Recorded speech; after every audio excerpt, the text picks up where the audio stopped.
दोस्तों, आज मैं आपको एक कहानी सुनाने जा रहा हूं। इस कहानी के माध्यम से आज आप यह समझ जाएंगे कि कर्म क्या होता है, क्योंकि हर एक इंसान का कर्म ही उसके सुख और दुख का भागी होता है। सही कर्म उसके सुख का भागी होता है और गलत कर्म उसके दुख का भागी होता है। शिष्य का प्रश्न, कर्म क्या है? एक बार की बात है, महात्मा गौतम बुद्ध जी के एक शिष्य ने यह प्रश्न किया कि हे भगवान, कर्म क्या है? महात्मा गौतम बुद्ध जी मुस्कुराए और उन्होंने जवाब दिया, वत्स, मैं तुमको एक कहानी सुनाने जा रहा हूं। इस कहानी के माध्यम से तुम सभी शिष्य यह समझ जाओगे कि कर्म क्या है। गौतम बुद्ध ने सुनाया कर्म की कहानी, राजा और दुकानदार की चंदन की लकड़ी। एक राजा था। वह अपने मंत्री के साथ देश का भ्रमण करने निकला। भ्रमण करते करते राजा और मंत्री एक बाजार में पहुंच गए। उस बाजार में राजा का ध्यान एक दुकानदार के ऊपर गया। उस दुकानदार को देखते ही राजा के मन में न जाने क्यों यह विचार आया कि मैं इस दुकानदार को कल फांसी की सजा दे दूं। यह बात राजा ने अपनी मंत्री को बताया। मंत्री कुछ बोले उससे पहले राजा उस दुकानदार के दुकान के सामने से आगे निकल चुके थे और दूसरी बातें करने लगे। मंत्री बहुत ही चिंतित हो गया। यह बात समझ नहीं पा रहा था कि दुकानदार की गलती क्या है। दुकानदार से बिना कुछ बात किए, बिना कुछ सोचे समझे महाराज ऐसा फैसला लेने के बारे में क्यों सोच रहे हैं? राजा और मंत्री भ्रमण करने के बाद राजदरबार वापस चले गए। मंत्री को रात भर नींद नहीं आई। सुबह जगने के बाद मंत्री एक साधारण प्रजा का रूप बनाकर उस दुकानदार के पास गया और उस दुकानदार से पूछा, तुम क्या बेचते हो? दुकानदार ने जवाब दिया, मैं चंदन की लकड़ी बेचता हूं।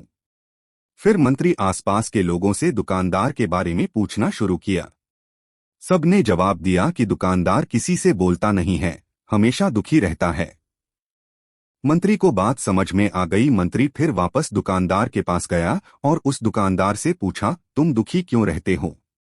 दुकानदार ने बताया, मैं दुखी इसलिए रहता हूं क्योंकि मेरे दुकान पर लोग आते हैं, चंदन की लकड़ियां सूंघते हैं और बोलते हैं, बहुत ही सुंदर है, बहुत ही अच्छी महक है, लेकिन कोई खरीदा नहीं है, इसलिए मैं बहुत दुखी रहता हूं।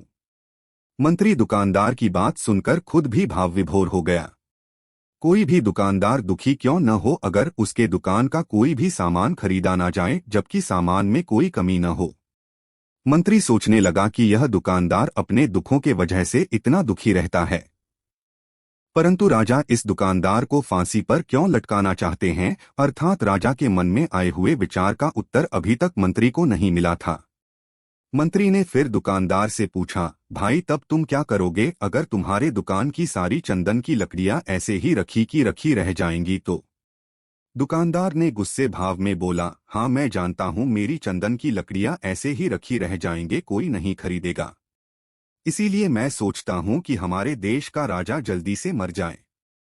अगर वह जल्दी से मर जाता तो मैं उस राज दरबार में उस राजा के दाह संस्कार के लिए अपनी चंदन की लकड़ी देता, जिससे मुझे कुछ पैसे मिल जाते और इस बाजार के अलावा बाकी के लोगों को भी मेरे चंदन की लकड़ी के बारे में पता चलता।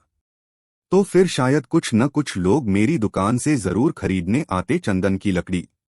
मंत्री दुकानदार की बात को सुनकर सब कुछ समझ गया और उसके मन में एक विचार आया। मंत्री ने दुकानदार से चंदन की कुछ लकड़ियां खरीदे। इस खरीदारी से दुकानदार को कुछ पैसे भी मिल गए और वह थोड़ा खुश भी हो गया। मंत्री चंदन की लकड़ियों को लेकर वापस राजदरबार चला आया। राजदरबार पहुंचकर मंत्री ने उन चंदन की लकड़ियों को राजा के समक्ष रख दिया और बोला कि हे राजन, ये चंदन की लकड़ियां उसी दुकानदार ने आपको भेंट किया है जिस दुकानदार को आप फांसी देने के लिए सोच रहे थे। राजा उन चंदन को सूंघे तथा सूंघने के बाद बड़े ही प्रसन्न हुए। उन्होंने कहा, यह चंदन की लकड़ियां बहुत ही ज्यादा खुशबूदार हैं। दुकानदार के इस अनोखे भेंट से राजा बहुत खुश हुए और मंत्री को कुछ स्वर्ण मुद्राएं दिए तथा बोले, जाओ उस दुकानदार को ये स्वर्ण मुद्राएं इनाम में देना और बोलना कि आज के बाद महल में जब कभी भी चंदन की लकड़ी की जरूरत पड़ेगी तब तुम्हारे दुकान से ही चंदन की लकड़ी ली जाएगी। मंत्री जी मुस्कुराने लगे तथा यह सोचने लगे कि अब तो राजा के मन में उस दुकानदार को फांसी देने का विचार आ ही नहीं सकता। क्योंकि अब तो हमेशा राजदरबार के लिए चंदन की लकड़ियों का इंतजाम की जिम्मेदारी उस दुकानदार को जो मिल गई है।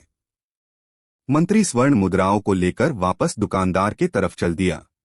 इधर राजा इस विचार में पड़ गए कि वह दुकानदार तो बड़ा ही अच्छा इंसान है।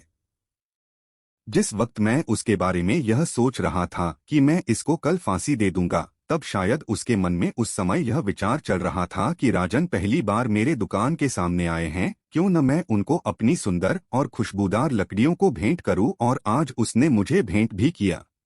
बेवजह ही मैं उसको फांसी देने के बारे में सोच रहा था। इधर मंत्री दुकानदार के पास पहुंच गया।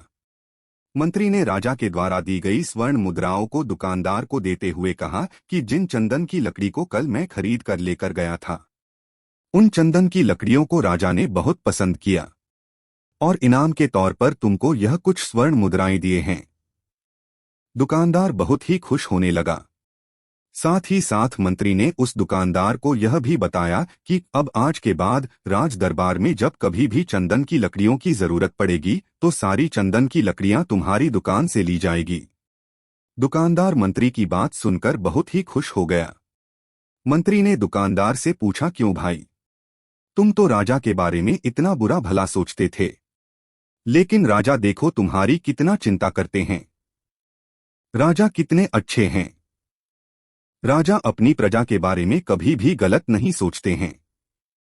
दुकानदार मंत्री की बात से सहमत हो गया और बहुत दुखी हुआ। दुकानदार मंत्री से बोला, मैं कितना गलत सोचता था राजा के बारे में।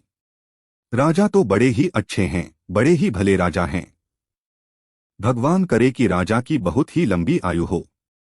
यह बात सुनकर मंत्री भी बहुत खुश हुआ। फिर मंत्री वहां से वापस राजदरबार को चला गया और यहीं पर महात्मा गौतम बुद्ध जी ने इस कहानी को समाप्त कर दिए। फिर अपने शिष्यों से उन्होंने पूछा कि अब बताओ कि कर्म क्या है।